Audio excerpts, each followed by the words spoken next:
Hey everyone, Joe Bowen, the voice of the Toronto Maple Leafs here, inviting you to join a very special podcast, 30 Minutes Live with CDP. It's every Wednesday and Friday night on Facebook and YouTube and Twitter.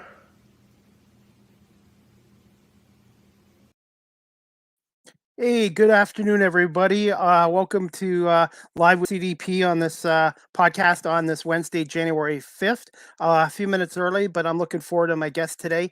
His name is Thomas West. He's the radio play-by-play voice for the Pickering Panthers of the Ontario Junior Hockey League, and also he does a little bit of play-by-play and TV host for the Eastern Conference Barrie Colts of the OHL, and he's also the play-by-play commentator for the IBL's Toronto Maple Leafs, and we're going to talk to him about his career in broadcasting today and about the return of the OHL, the Ontario Junior Hockey League, and the return of the IBL in 2021. I believe the Maple Leafs made it to the finals and lost to the London Majors, who won their first IBL title since 1975 as well. So if you guys can just give me a minute, I will bring on the voice of the Pickering Panthers, and we'll talk a little hockey with them and all this latest news with the OHL and the shutdowns or the pauses in the seasons right now going on in Ontario right now.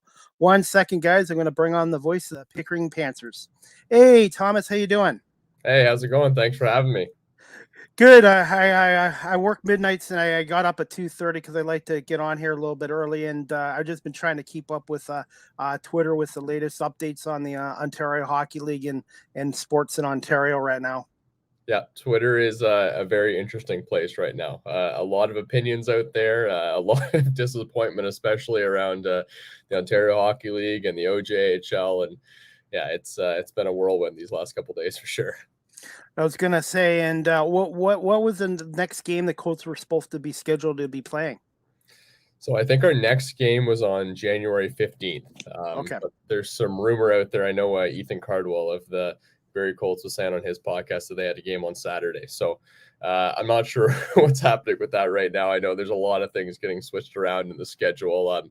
Obviously, everyone in the OHL is happy that they're at least still playing hockey, although there probably will be no fans for the next couple months or so. But yeah, it's really hard to say right now, but we're expecting one maybe on Saturday. I was going to say, is there going to be a deal with the provincial government in these leagues? Because, as you know, Thomas, these leagues are not like the NHL or the NFL where they get $1 billion TV contract and they rely on their gates. Can they actually play these games with actually zero fans and no food and beverage sales as well?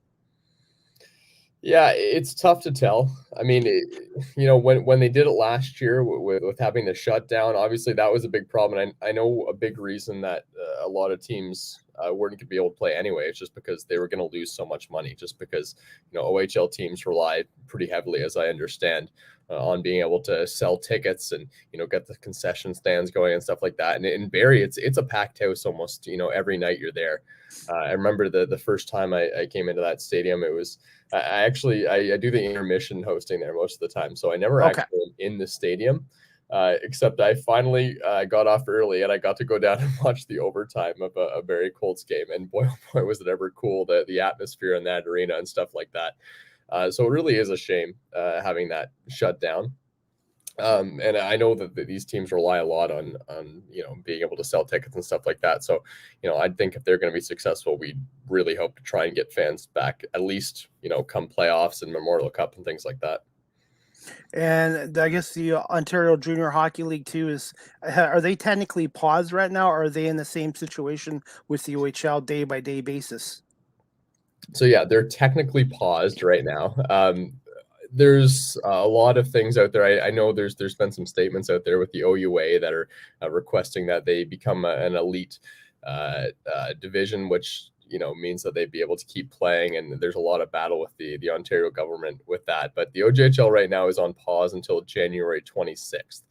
So that's when the next scheduled day. But I think there is a little bit of hope that maybe that they can cut some kind of deal with the Ontario government to find some way to try and play games before that, because it is really difficult, not just for the fans of these OJHL teams, but we're talking about the players as well, right? I know the Pickering Panthers have 8 overage players on their team right now, and if they don't get to play again this season, or any games they're not playing this season, this is their last kick at the can, whether they want to go play pro somewhere, or most likely they want to go play a Division 1 or Division 2 in the US, or maybe even go play U Sports. So it's really difficult to see what's happening right now, but January 26th would be when we start back up, if everything goes as it's looking right now. Are they going to try to make up those games that were postponed, or are they just going to have a shortened season? I'm not sure. It's been pretty unclear what's happening with that. I would think they try and make up some of these games, but it's the OJHL, and it's not exactly easy just to pick a day and play a game, right? Like these arenas, they have other teams that are playing there. In Pickering at the recreation complex, there's lots of other teams coming in. There's men's league games. There's all that kind of stuff. So it's hard to reschedule games at will, especially when we're losing already 8 to 10 games this season. That's going to be really difficult to reschedule all the games. So I would say a very, very good chance that we see a shorter or less games in this OJHL season. It's usually 54. I think right now most teams have played about 30 plus games right now. How long is an old Ontario Junior Hockey League season? I know it's the OHL, it's 68 games, but I wasn't sure about your league. Yeah, I think it's 54 okay. in the OJHL. So we're about at the halfway point. It's funny right now. There's some leagues, or there's some divisions that have played just way more games than others, because there have been quite a few games that have been postponed due to COVID. I think there's probably maybe about 10 now. It's hard to keep track with everything going on Twitter, but there's been a lot of games postponed recently. So yeah, it'll definitely be a shorter season. But yeah, I don't think they're going to get the 54 games in this year. Okay. I was going to say, and your Panthers are 22-8 and 2 overtime losses for 46 points. So you definitely want to get this season in, because it looks like your team is one of the better ones in the Ontario Junior Hockey League. Yes, and they have been for the last two or 3 years, as well, as they had the same thing happen a couple of years ago. It wasn't as powerful a team as we're seeing this year for sure, but they swept away the Georgetown Raiders in the first round in the 1920 season, which was really exciting for everything. I know all the players were really excited, and they had a lot of momentum going, and then COVID shut everything down, and they didn't play for the next year and a half. So that was really difficult, and it would be really heartbreaking to see that happen again this year to this Panthers team, because I think that the Panthers are the best team in the league right now. That they're 2 points away from having that point total that would be the best in the league. I think the North York Rangers are up there in first. But they've got some acquisitions over the last couple of days. They've filled out all 8 of their overager spots, which you get in the OJHL, which, it's always good to have that experience on the team. They brought back some guys from the past. Their newest acquisition is a guy by the name of Christos Rodis, and he was our best player 2 years ago, and now he's back 2 years later. So I can't wait to see what he can do. I know he's already got a goal in his 1 game back. So it's a really good Panthers team, and I think there would be a lot of kids that are pretty heartbroken on that team if they didn't get to play out this season and see what they can do. Now, what's the overage age for the players in that league, and how many can each team have on a roster? So you can have 8 overage. Okay. So I don't know this for sure, but I don't think there's any other teams that have filled out all 8 spots. Obviously, in the OHL, you can have 3. Mm-hmm. So it's kind of an interesting dynamic between the OHL and the OJHL, because there's some really good players in the OJHL, and probably a lot of players that would make an OHL team if it weren't for the fact that they're born in 2001. So the overage age is 20 years old. So I mean, a lot of these 20-year-olds, I think, on the Panthers OHL team would love to have if they had more than 3 overage spots in the OHL. So there's some really good players. Okay. And like I said, when I was growing up in Oakville in the 70s, I used to watch the Oakville Blades games too, and it was always good. And that franchise is probably one of the oldest ones in that league too. Yeah, Oakville's really good. They did very well last year. I'm not sure how far they went. I think they went all the way to the Nationals. and the OJHL. They're really good. They've always I don't think this is their best year, to be honest. But yeah, back in the 70s, I don't think the Panthers were even a team back then. They would have been junior B or something like that. Yeah, because I remember the games at the old Oakville Arena, and then obviously they're playing it at a new arena in Oakville. Oakville's changed a lot since they've been there, but they must be one of the oldest franchises in that league. Yeah, a lot of history. I would say they're known around the league for being in the OHL, you kind of know the London Knights is that team that, has the most prestige. I would probably compare the Oakville Blades to something like that. Yeah. How long has the Pickering Panthers been around? I couldn't tell you for sure. I have an info sheet that has all of that on it. Okay. But they've been around for a pretty good time. Not one of the newest teams in the OJHL, but yeah, I should have checked my facts on that before. I do have a sheet that has all that on it. Okay. And and like I said, this year at least you're kept busier this year. You got to do your IBL Maple Leaf games. You're back doing the Colts games with Rogers TV, and then the Pickering Panthers game. So we'll cross our fingers that you can get back to work hopefully by the end of next week in that, because a lot of us went a year and a half without any OHL hockey or any of that stuff. So yeah, it would be tough. The IBL Maple Leafs was interesting as well. That was my first kind of crack at doing baseball commentary. Which is funny because I grew up as mostly a baseball fan. I would say that was kind of my number one sport, but around here, hockey is really the easiest thing to get into in terms of commentary. So it was great to do some baseball commentary out there with the Leafs as well. Yeah, and I did in the summertime have Dylan Baker and Noel Smith from the London Majors on, and Dylan's only 15, and this kid, as soon as I heard his voice, is like, yep, this guy's going to be in broadcasting when he gets older. He very professional sounding, knows his stuff, and Noel is great too. And I also next week have Reese coming on from the Brantford Red Sox. Yeah, Reese is a good guy. I've talked to him a little bit. He was actually one of the first people I called when I got the job in the IBL to do stuff for the Maple Leafs. I talked to him, and he taught me a lot about the league and got me started with that. Dylan and Noah, I haven't talked to them personally, but yeah, they're fantastic. And yeah, Dylan's he's got a great voice and so young as well. You wouldn't know he's 15 years old. 15, yeah, very professional and.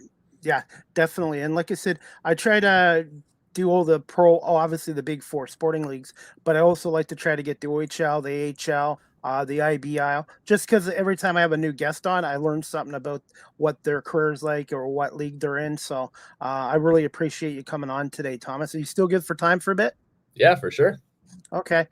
First question I wanted to ask you is, can you just tell my audience a little bit about yourself, and when did you decide you wanted to pursue a career in broadcasting? So the first thing I'll say about trying to be a broadcaster on air is that it's crazy to want to try and do that from a really young age. You should always have a backup plan. And I mean, where I am in my career, I'm not even close to where I'd realistically want to be in terms of being on air sometime in the future. Where I am now, I like where I am. I think I started out really wanting to be on air when I got into sport media at Ryerson University. We've since changed our name from that, but I saw all the other people being on air and things like that. And we have this thing called Rams Live, which is like our local school broadcast for all of the U sports, hockey and basketball and volleyball and all that kind of stuff. So I started out as a camera operator doing Rams Live hockey games.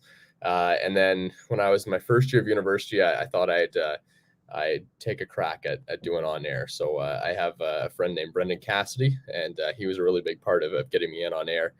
He does some play-by-play. He's been around quite a bit, and he kind of introduced me into the commentary scene. And since then, I've just really enjoyed it, and I found some success in it as well. But the biggest thing is you got to have a lot of connections getting into trying to be on air. And I've been really lucky to this point in my career so far, because there have been quite a few people in my corner that have really helped me out to get me where I am today. Yeah, and like I said, contacts are huge too. And like I said, I've been lucky to get guys like Jerry Howarth and Dan Shaman on, and everyone in the profession has been really supportive of what I'm trying to do. And I'm just hoping I can get back to doing volunteer work as Rogers TV, because I've learned a lot by being a camera operator. Yeah. And with this podcast, I try to do as many as I can every week just to keep getting. To keep improving and getting my reps in and keep getting really good guests on too. Yeah, that's another interesting point you bring up as well, is doing it a lot, especially if you're trying to be on air. That's what helps. Practice makes perfect, yes, and practicing being on air, sure, but it's mostly a comfort thing. Yeah. Being on air, it's not a performance. It's, you're just practicing being able to talk clearly, and say the things that come into your head, and try and put them out for the audience to see, and that's a really big part of it. So that's a good point as well. Well, and also too, listening skills too. Yeah. I first had everything scripted when I started here, and Eric Smith, who I've had on, he told me, he goes, it's good to write stuff down and that, but he goes, try to talk to your guests like you're at a hockey arena, basketball arena, or whatever, and learn to ad lib too as well. So I'm learning all these skills, trying to all the time with this podcast, and people like Eric Smith have given me great advice as well. Yeah, no, that's a really good point. And yeah, learning from other people that have done it as well. I mean, I'd say a lot of my commentary things that I've learned of, they're influenced by the people that I've watched growing up. I would say Dan Schulman would actually be one of them as well in terms of baseball commentary. I think about his work a lot when I'm doing stuff with the Maple Leafs, and there's a few home run calls that leak in there that definitely were not created by my own voice as well. That come in from actually Jerry Howarth maybe, and I think I said get up ball a couple times from Buck Martinez. So Yeah. You learn from stuff like that as well. Yeah, but I also learned from Jerry too. Be yourself. Don't try to be somebody that you're not. And he had so many great stories to share with me when he came on, and I was shocked that I managed to get him on my podcast. But obviously, it's a good sign, because I think when Jerry pays somebody a compliment, he's really sincere about it. I don't think he gives out compliments or positive words just for the sake of it either. Yeah. Really good guy, and yeah, he has the gift of a really good voice as well. Anytime you hear that, you feel some nostalgia for sure. Definitely. Now, my second question you already answered, because you went to the Ryerson Rams, and that, did you have any mentor or mentors when you were starting out in school, and then eventually with Rogers? Yeah, not officially, I wouldn't say. There was a lot of people that were very influential in terms of me being there. I'd say Brandon Cassidy from who I did some commentary with. He was a big part of it starting out in my school career, and he pushed me a little bit to try and go further. Another guy is Alex Bloomfield. If you don't know the name, you probably heard him on 680 News. He does some anchoring there. And if you've been to a TFC game as well, he does the PA announcing there. And he's one of the better play-by-play commentators that I've ever heard. And he was the guy that actually got me into doing the Pickering Panthers. So I just saw a job offer for doing color commentary and camera operator and whatever they needed on the broadcast side of things for the Panthers. And Alex was really influential in helping me get into it, and it really helped as well listening to someone who was really good at play-by-play, kind of like he was, to kind of bring me into the industry. So those are the two people I would say that were kind of pretty influential in terms of my play-by-play career and being on air and things like that, just to get me started. Yeah, because I find having mentors or people that are willing to help you, it's not just building contacts, it's people that can give you advice and get you to and keep improving every day, every week as well. Yeah, really good point. And a lot of that is on yourself as well, right? It's really easy to come into a commentary and this one's not going to be my best commentary. I'll just come into this with I'm not going to do too much research and stuff like that. But I think what's really important for me and what's really helped me is that I put in hours and hours of research before every single game I'm doing.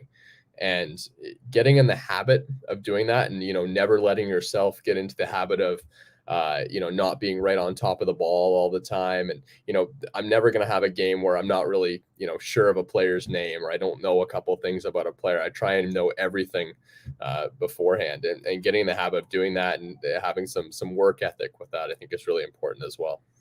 Do your homework, and that's what Chuck Swirsky, I had on here as well, said.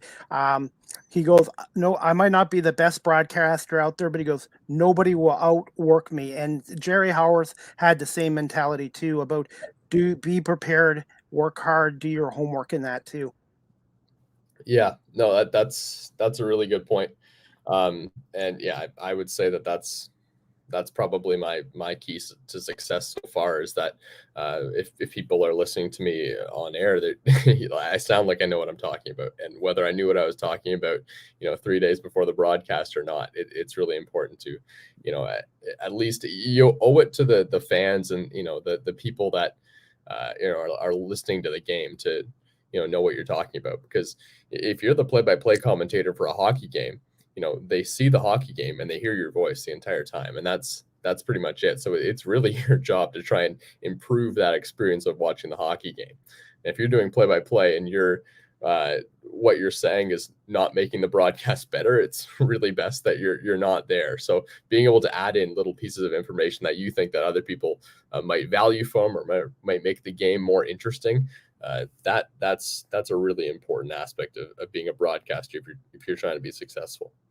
And I try to do that even with the podcast too, to just try to get some information about my guests and which teams are covering, or whatever profession they're in as well, because it makes the podcast more professional. And it's important, like you said, to know what you're talking about on air as well.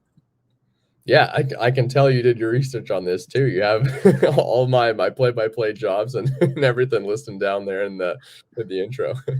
And I know the Panthers are off to a 22-8-0 start, 46 points in the North Division. And then your Barrie Colts are 5th in the East.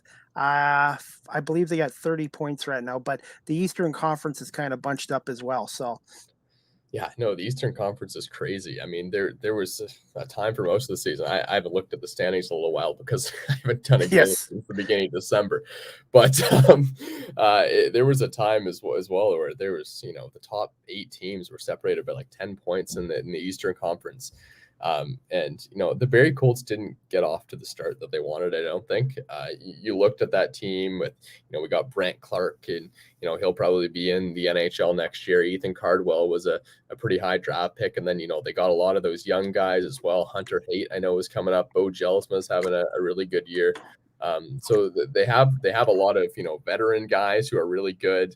And we started out, it wasn't a good start for this team. And I think there were some questions as well up to just like, maybe a month ago, whether, maybe you sell out on these players and, try and rebuild for next year. But, I think they've been pushing their way up the standings, and with how tight everything is in the Eastern Conference, I think it's worth still trying to make a playoff run for sure. And you got that overage goalie from the Owen Sound Attack, Mac Garza. I think it's how you Garza. Okay. Yeah. So I think that was a solid pickup, because I think he'll bring veteran goalie leadership to the Colts in that as well. People didn't expect, I don't think, that he was going to be the guy that we picked up. I know there was a lot. Tucker Tynan was a name that, a lot of people know from, past. Obviously, he had that really gruesome injury, and I think a lot of people started following his career after he made that fantastic comeback. And he's been really good this year. But he also is playing in a little bit of a tough team as well. So I think a lot of people wanted Tucker Tynan on the Barrie Colts, but Mac has been fantastic. I think he just got goalie of the month for the month of December. And I talked to Gene Pereira, who does color commentary for the Barrie Colts, and he was saying, it gives the team a lot of confidence when you have like a veteran guy. Not all teams want to use their overage spot, right? Remember, only 3 overage spots, and if you use one of them on your goalie, then you only got 2 scoring threats that are going to be overagers. But I think it's really important that they have a guy who's really sturdy between the pipes and can handle things back there. And Matt Guzda, he gives the team a lot of confidence, just knowing that if you let up 20 shots, he's probably going to save 19 of them. Yeah. And unfortunately, this year, the Eastern Conference teams won't be playing the Western Conference teams until the OHL Championship. So, yeah, that's why I wanted to ask you a little bit about the Barrie Colts, because right now, being in Guelph, it's about the Storm, the London Knights, Kitchener Rangers. So it's kind of nice to have somebody that's with Eastern Conference teams to come on and talk about their teams as well. So, Yeah, it'll be interesting to see which division is really strongest. You don't get to see those matchups between the two divisions to kind of get a playoff preview of things to come. well, and I think the OHL Championship this year, cross their fingers, is going to be definitely interesting because neither team is going to have played each other in the regular season. So it's going to be a filling out process. I think the first few games of the OHL Championship series, if we hopefully have it this year. Yeah, hopefully we do, and hopefully you're able to get some fans in the stands as well, because this is kind of the highlight of the OHL season, and then obviously the Memorial Cup rolls around as well. And these players, it's been a long time since they've just been able to have a normal season going down in the OHL. Most of them haven't actually for the last couple of years. So yeah, fingers crossed for sure that we get to the finish line. Okay. Leads to my next question. How important was volunteering and internships with your broadcasting career? Yeah, so the first internship I'm really doing, I'd say, is probably right now, and it's not as an on-air internship, but volunteering. If you want to be on air, you're gonna have to volunteer for a long time, and most of the jobs that I'm doing right now are volunteer jobs. It's really important for trying to get your name out there, and like we were talking before as well, getting your reps in, right? Doing as many games as you can. You can't, go into doing a pro broadcast career if you've only, been on air 20 times. So just finding any kind of organization and stuff like that to volunteer for is, I would say, essential if you're trying to be on air. Yeah, and I've been with Rogers TV 2 years technically, but I lost about a year with the pandemic. So I try to do 3 to 4 Storm games a month as a camera operator. That way I can learn more and feel more comfortable. Because the more you do something like a podcast or a broadcast, you get more comfortable and you keep improving. If you only do it once a month, it's hard to improve on that. Yeah. Yeah, no, that's a really good point. And you getting in a habit of doing it as well, making it, a routine, I think that would speak to that a bit as well. And I realized this too when I first started as a fan. People don't realize how much work there is in a broadcast, like radio, television, setting up, tear down. There's a lot of work to it and a lot of cables. Yeah, I've been behind the scenes a bit as well. Like I said, I've done some camera operating and stuff like that with Rams Live. I would say there's the best chance that I end up in my career, I'm doing something behind the scenes with some broadcast company, just because of how hard it is to, get on air. But yeah, there's a massive process for people who don't know that, the on-air people get all the glory. But realistically, there might be 100 people behind the scenes, on an NHL broadcast or something like that are, getting everything together to put it on. And yeah, it's a lot of buttons, levers, and just like the switcher board that you've probably seen in the studio. Yep. That is one of the biggest contraptions. I'm still working on getting my switcher certification as well. And it's a pretty daunting task. I was gonna say, and the producer, man, they have to know every aspect of a broadcast, and I just try to just listen to what he says and ask questions and just try to, whatever they tell me to do, I do it, and just try to learn and ask questions and stuff like that. Like I said, people don't realize how much work there is in a broadcast, even in a OHL broadcast. Same with your imagine with the Pickering Panthers, there's a lot of work involved. Yeah, Pickering Panthers is a much different broadcast than the Barrie Colts. We got me and my camera operator, and that's it. Wow. And Okay. for the Maple Leafs broadcast, I did everything.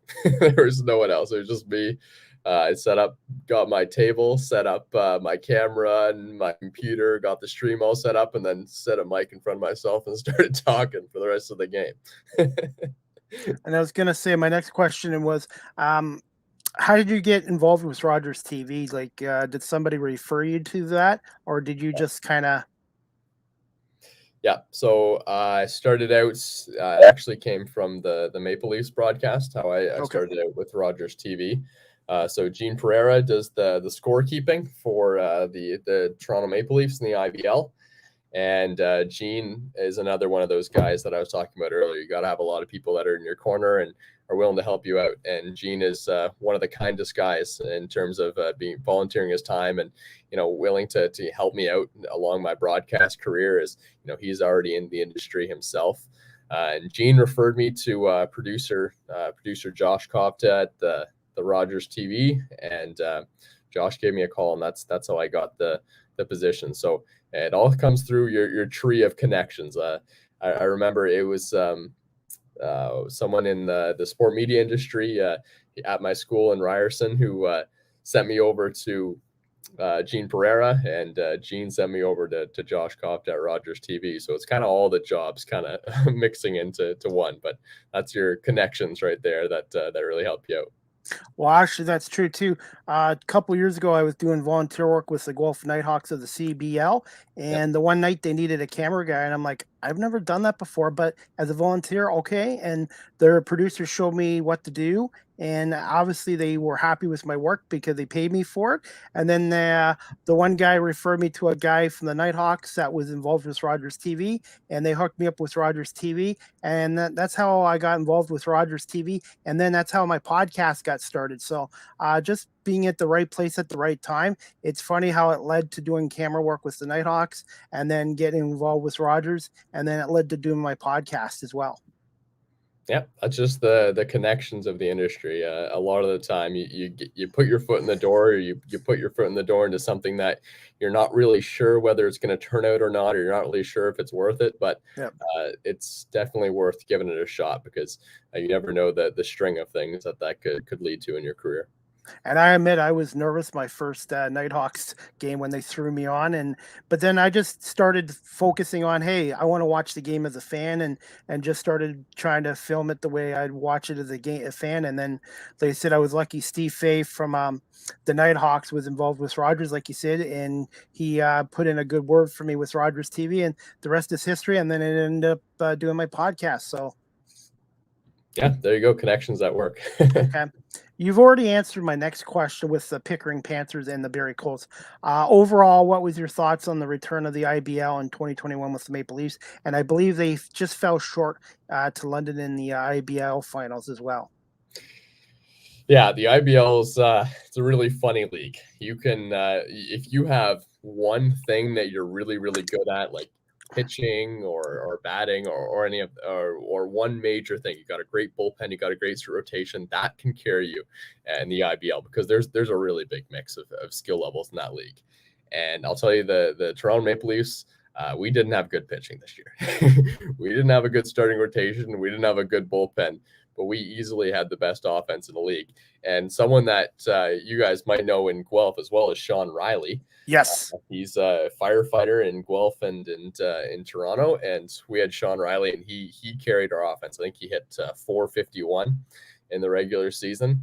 He was a smart hitter. He didn't swing for the fences every single time. You guys have probably watched him a little bit more, though, in Guelph, but he was our star on offense. He was our 3-hitter, DH'd almost every day. And, if you needed an RBI, Sean Riley was definitely the guy. And he's hit some of the farthest balls I've ever seen hit in batting practice. That he is just one of the most powerful guys I've ever seen. So he was probably our main offensive player, but we had Justin Mara as well. Garrett Takamatsu, who was a young kid who was coming up through the leagues in his early 20s. He's a really good player as well. He was up for the MVP. He had a shot at the Triple Crown, but Justin Mara and Sean Riley were the ones taking it away from him. So our offense was just insane. And when you have some power hitters and really good offense in the smallest ball diamond in the IBL, that really helps as well. So that was kind of the key to success for the Toronto Maple Leafs this year. But going up against the London Majors, it was a miracle that we could push it to game 5, to be completely honest. Especially when playoff time comes around, that's when it's really hard to continue without having a strong starting rotation. but it was really funny how it happened. I remember it was, I think it was game 4 in Toronto, and Sean Riley actually ended up hitting a walk-off home run in the 13th inning to win it and send it back to London for game 5, which I think a lot of Toronto Maple Leafs fans, they really couldn't believe it because, we were going to a winner or die game against the best team in the IBL. And I don't know if all Toronto Maple Leafs fans really thought that we were going to be at that point. But we have this guy, Dustin Richardson, and he used to play for the Red Sox in the MLB. And it showed that night because Dustin Richardson, he only threw about 10 pitches anytime he came out because, he's 38 years old. I imagine that, he probably doesn't have a ton left in the tank. I'm not even sure if he's going to be around this year, but Dustin Richardson threw 7 innings out of the bullpen that night, and they were all scoreless. And I think he gave up like 1 or 2 hits and struck out 13 or 14 batters. And that was the only reason that the Toronto Maple Leafs were able to make their way and even get to a plate appearance by Sean Riley, who hit one just way into the night sky and won the game for the Toronto Maple Leafs. So those are kind of the quirky things you see around the IBL. But the Maple Leafs, they had a good season, but it was really tough to try and win the finals. Well, hopefully the Gulf Royals will be back because they've been shut down since 2019. Is there any other talk about an expansion team for the IBL, or is it just going to be bringing Guelph back for the 2022 season? Not that I've heard. And I would say that there's probably less of a chance of that as well, considering all that's happened with COVID and all the complications that's happening right now. I would expect to see the same teams next year. Hopefully, Guelph is able to get back in the league. That's definitely a team that was missing this year, and Sean Riley might be back there as well. Yeah. There's some question about what he's doing. I would bet he's going into this is something that you only see in the IBL, but I would bet that Sean Riley goes back to kind of a player coach role, which happens. I was gonna say, and this is how old I am. I was the Gulf Royals bat boy in 1985, and I remember when they used aluminum bats. And Rob Ducey played with Gulf Royals before he got into the major leagues, and Fergie Jenkinson in '85 was a pitcher manager with the London Majors. So as a 13-year-old kid, I really liked it. And unfortunately, over the years, I haven't followed the league as much as I should have. So maybe this summer I'll try to come down to a game in Guelph or even in Toronto again, because it is good baseball. Yeah, it is. No, it's really good baseball, and it's fun to see too, right? In the MLB, you don't see what you see in the IBL. Some people might say that's a lower quality of play, or some people might, call it entertaining. But it ties into people want to watch junior hockey and they like to watch the World Juniors and things like that because it's different, right? It's something different. This is a different kind of baseball. You might see the manager step into the batting box and hit a 2-run home run. We saw that this year with our manager Damon Topley. You might see the bullpen coach come out and pitch 7 innings. You might see a game and the Toronto Maple Leafs lost a game 20-19 this year. You could see anything on any given day, and whatever it is, it ends up being pretty exciting. Okay, I just got a couple more questions. Are you okay for about 5 more minutes? Yeah, for sure. Okay, this one, just quick thoughts, just really quick thoughts on the 21-22 Barrie Colts so far, and overall thoughts in the Eastern Conference of the OHL. Yeah, the Eastern Conference is really tight right now. It's hard to really tell which is the best team. I would say Shane Wright and the Kingston Frontenacs are probably the front runners in the Eastern Conference right now. And, in terms of a team that's trying to, win the OHL, make to the Memorial Cup. But the Barrie Colts are certainly getting stronger. I know we've seen a lot of trades happening in the last couple of days. The Barrie Colts haven't been involved in many of those. But, when you have the strong goaltender, when you have the veteran presence, when you have the NHL draft picks, which is not something that a lot of teams can say they have, they're a contender. So I wouldn't count out the Barrie Colts just yet. Obviously, they've got off to a pretty tough start, but I wouldn't be surprised to see them contend for, maybe 3rd place in the Eastern Conference this year. Okay. And we already talked about the Pickering Panthers as well. So fingers crossed that season gets started up as well. Any other surprise teams in the Ontario Junior Hockey League in the Eastern Conference that could surprise some people when the seasons resume? I would say the Barrie Colts are probably going to be the team that are the biggest rises in terms of who's coming back. Obviously, the North Bay Battalion are off to a great start. I'm not sure how well they're going to do. They have Brandon Coe. I know he just signed a contract with the San Jose Sharks. They're a team that no one expected to be as good as they are. But Barrie Colts, North Bay Battalion, and the Kingston Frontenacs, I think those are your teams to watch in the Eastern Conference right now. Okay, definitely. And my next question, what's it like also being a freelance sports broadcaster too? Yeah, it can be difficult sometimes. There's, not always a lot of jobs in terms of being on air. My freelance broadcasting, though, kind of, I treat that as kind of just being open to any kind of job, not necessarily being an on-air broadcaster. Done some work broadcasting minor hockey. Right now, my biggest thing is that I've been traveling around a little bit doing some curling broadcasting as well. Okay.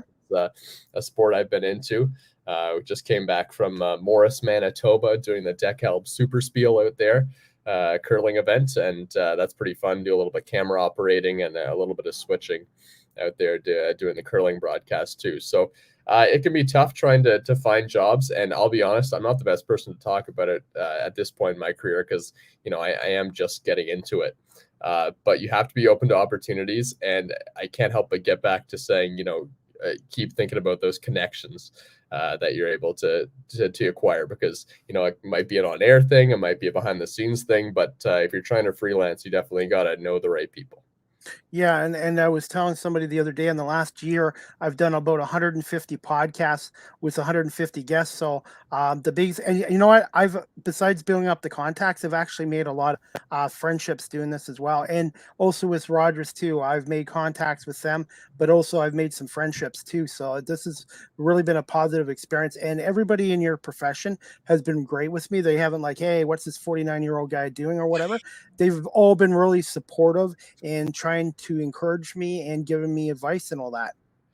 Yeah, I've seen that throughout the industry as well. There's a lot of people, especially people who are on air, that are quite generous. And yeah, you're doing a fantastic job with this podcast. And being able to put out a couple episodes a week is something that definitely people should not take for granted. So yeah.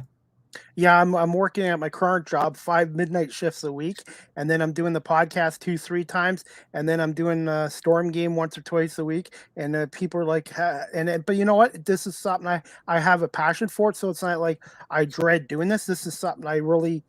It's like playing sports again. It's something I really enjoy and have a passion for, and I just make sure I there's a balance. That's the word I was looking. The balance of doing the Storm games, doing the podcast, and also doing my current job too. I know the one week I did 5 podcasts in 5 days, and I'll tell you, that's a lot of work. And I know these guys on the radio stations have their producers and people help them book guests, but when you're doing a podcast, you have to do all of that on your own. So I'm learning firsthand how much work there is. Yeah, it's not just talking on air. There's a lot to it as well. And I think the other thing is, if you're trying to do this as well, you gotta really love it. I think it would be hard to really think of this as, it doesn't feel as much like work if it's something that that you really like doing. So whether it's doing your research for your guests and things like that, I'm assuming that's something that you probably get some enjoyment from. For me, it's researching things about players in the OJHL, talking to them, doing my podcast with the Pickering Panthers. Those are all things that I really enjoy doing. And when I have to, I know I have a game coming up, or a Panthers game coming up. It's hours and hours of researching the names and memorizing every name and number on the team. But I don't dread doing that. That's something that I actually look forward to doing. Definitely. It's just like with the camera work. I get there a couple hours before the game and help them out. And then after the game, I do the teardown. And like I said, I like to learn. And every podcast, I learn something new from my guests and try to apply it to my future podcast as well. That's another thing too. It's not just working hard, is to continue to learn all the time as well. Yeah, and I'm very fortunate as well, because I don't have to stay for the teardown as well. I know that takes hours and hours. Oh, yes. I'm not sure if your studio is at the arena or not, but I know that can take a couple of drives back and forth or something like that as well. Yeah, it's at the Sleeman Center, but you know what? We have a good crew, and usually about an hour and a half to tear down, and that's pretty good. And the thing is, a lot of these guys are on the crew. They're in their 20s or in college, and they treat me like one of their own. And that's another thing too. They've made Rogers TV has taken me in, and everybody has treated me like one of their own. And they never looked at me as like, "What's this old guy doing?" And that's the reason why I love doing it. It's not just being at the hockey game; it's being around good people. Yeah, that is really awesome. And I mean, your games probably don't start till 7:30, right? Which Yeah, means that yeah. after teardown, what is it, like midnight or 1 Yeah, o'clock? yeah. So and Yeah. some nights I work to 8 in the morning. I don't get much sleep, and then when the storm game's over, I probably don't get home until like 11:30, 12 o'clock at night. But you know what? That's something I really love, and I don't complain about. Yeah, no, it's certainly a privilege to be able to do that, and especially you're sending a product out to a bunch of people that are probably getting quite a bit of enjoyment from watching the Guelph Storm games or any OHL games. So that's something pretty special as well. Definitely. And then my last question I wanted to ask you, Thomas, any advice, not just for me, but for those watching or listening later on, looking to pursue a career in broadcasting, TV, radio, and where again can my audience find you on social media? All right. Well, you can follow me on social media at T_West_. That's my Twitter handle. I'm trying to grow my Twitter following, so give me a follow on Twitter. That would be appreciated. It's a lot of work, by the way. It's a lot of work, by the way. It's really hard. Yeah, like I'm up to like 300 now. So that's yeah. It's taken me a while to get to 771. So yeah, I it, can it takes imagine. it's Yeah. yeah. So just be patient and keep working away at it. Yeah. Some advice for people in the industry. I think a lot of people will give you this piece of advice that you got to love what you're doing, and if you're not enjoying what you're doing, it's certainly not the career for you. But I guess I'll give a little bit more specific piece of advice, maybe something that could help out people that are trying to aspire to be a play-by-play broadcaster or trying to break into the industry like I'm trying to do. And the biggest thing is thinking about what you're doing and why you're doing it. So if you're calling a play-by-play game, you got to make sure that you're not calling a play-by-play game to make yourself look good or have the best goal call that you possibly can. You're trying to call a play-by-play game to add something to the broadcast, enhance the viewer experience. And I think it's really important for every play-by-play commentator to try and keep that in mind, right? Is this something that, I think is going to be something that's, going to make me sound good? Or is it going to be something that people are going to enjoy and something that's going to enhance the broadcast, right? Doing your research, knowing some kind of little story on the players, being able to add something other than just saying their names and who has the puck, right? I think that's something that you should always keep in mind, especially as a play-by-play broadcaster. So I guess my biggest piece of advice is, making sure that you're trying to do something that will enhance the broadcast and make the viewer's experience better. And that's what I even try to do with my podcast and also camera work too. I try to do better every game. So my producer will use my shots or on the scoreboard. And it's a great feeling when they do. And when they do that, like, hey, great shot. We used it and stuff like that. So I just try to improve on each game I do for Rogers and also the podcast too. Just try to make it a fun podcast or just be a part of the Rogers TV broadcast and have people say, hey, everybody's doing a good job and stuff like that on the games. Yeah. Anytime you hear your name called in the control room and you see your tally light come on your camera, it's a good sign. Definitely. And it's a good feeling too. So, but I was going to say, Thomas, I want to say thank you so much for coming on live with CDP podcast again. And I'd like to have you as a guest again in the future, maybe hopefully during the playoffs. When the Panthers are in the playoffs and the Colts are as well. And then it's same with the IBL season as well. Yeah, I would love that. Give me a call anytime. I'd be happy to be back. Okay, well, again, thank you so much, Thomas, for coming on, and we'll definitely keep in touch with you on social media. Sounds good. Thanks, Chris. Have a good one. You too. Thanks, buddy. Anyways, guys, I hope you enjoyed my podcast today with Thomas West.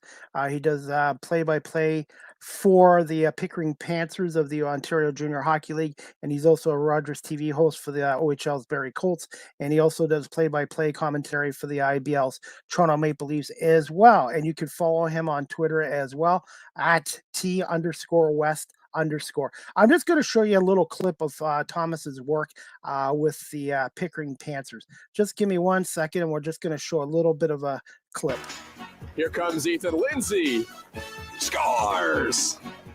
Ethan Lindsay makes it 3-0 Panthers. Welcome to the first episode of Behind the Paw. I'm Thomas West, and pleased to be joined by Ethan Lindsay from the Pickering Panthers. Ethan, thanks for being on. How you doing? I'm good, man. Thanks for having me. Obviously, it's been a long time since you've got to play hockey again. I know you're a couple of games into this season, but it must feel pretty good to be back out on the ice at the Den. Yeah, obviously I missed a lot. We didn't play there for a while, a year and a half, obviously, with COVID. So, it's just nice to be with all the boys again in the locker room, get the camaraderie going again, and, just really step back on the ice. So, obviously, super excited to be back.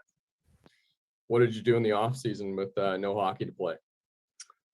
Well, there wasn't a whole lot to do, but, just working out and working, just trying to get a bit of money and just try to stay in shape as best as I could. So, yeah. I want to get into your hockey career. Obviously, you're kind of one of the more veteran guys with the Panthers right now. You grew up in Barrie, Ontario. That's a pretty good hockey place to be with the Barrie Colts there and whatnot. What was it like growing up in Barrie, and what got you into hockey playing out there? Well, Barrie, obviously, like you said, is a pretty big hockey town.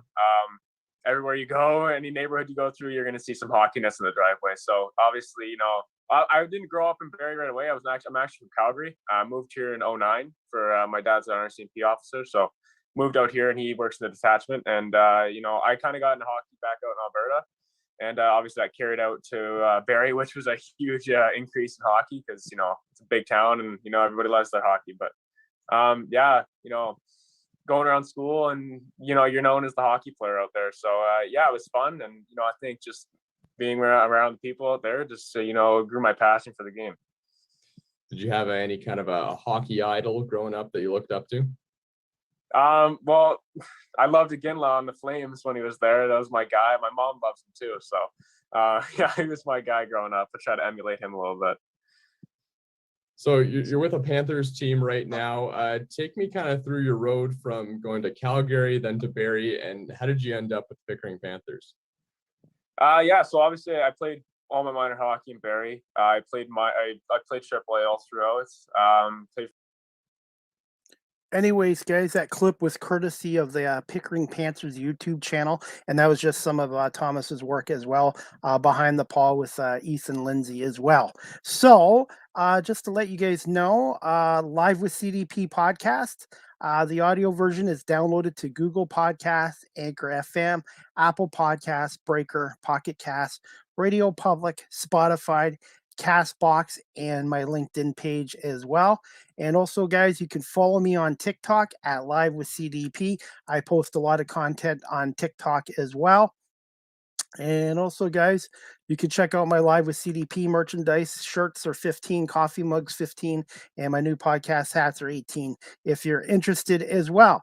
And just to let you know, I have another podcast tomorrow. Next Live with CDP podcast will be tomorrow, Thursday, January 6th at 4 p.m. Eastern.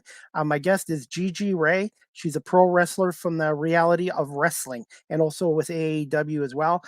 Booker T, the former WWF, WWC superstar, owns Reality of Wrestling, which is based out of Houston, Texas. So I hope you guys can tune in tomorrow at 4 o'clock, and Gigi Ray will talk about her career as a pro wrestler. She's originally from, I believe, Alberta, and now is out in the Houston, Texas area. So I'm looking forward to speaking to Gigi tomorrow, and I've got some more podcasts next week I'm working on as well. And also, guys, just to let you know, Live with CDP podcast, my audio version is now being listened to by 11 countries. I just want to say thank you so much for everybody for listening to my podcast. And also, guys, thank you everyone who watches live on my YouTube channel. Please subscribe if you haven't. Thank you for watching live on my Facebook page and on Twitter at Chris D. Palme if you'd like to follow me there as well. And let's see, guys. I think that's it for today's show. But again, I want to say thank you to Thomas West for coming on and talking about his career as a broadcaster, with doing some work with Rogers with the Barrie Colts. Obviously, the radio voice of the Pickering Panthers of the Ontario Junior Hockey League. Check out their website too.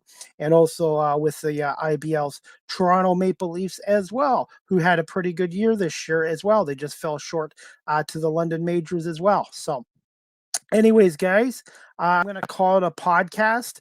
But again, thanks to Thomas for coming on and everybody watching this live or later on audio. So we'll see you guys all tomorrow at 4 o'clock with Gigi Ray, pro wrestler from the Reality of Wrestling AEW.